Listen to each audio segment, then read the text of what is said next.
In a Prohibition-era building just south of downtown Fort Worth, whiskey with a Texas twist is being made. In the distillery, we've got a couple 500-gallon pot stills where we make our bourbon, and we also make a blended whiskey that just came out onto the market this past June. Leonard Firestone and his partner Troy Robertson both dreamt of this building, these barrels, those stills. We both had the same idea, although neither one of us knew the other one had the idea and or was thinking about it. Through a series of fateful steps, their dreams became a shared vision, and in 2011, F&R Distilling was born.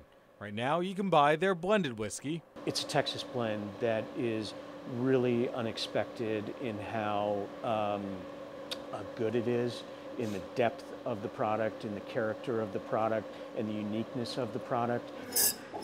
Bottled by hand, each with a unique top, displaying a piece of leather from nearby boot manufacturers.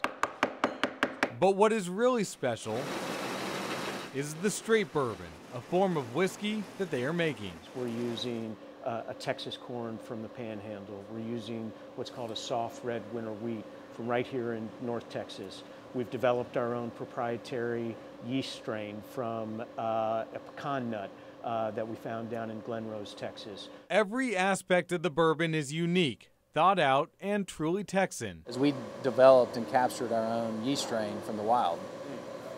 To our knowledge, no one's done that for whiskey since the end of Prohibition. Straight bourbon must be in these barrels for at least 2 years, so they haven't even finished the first batch yet.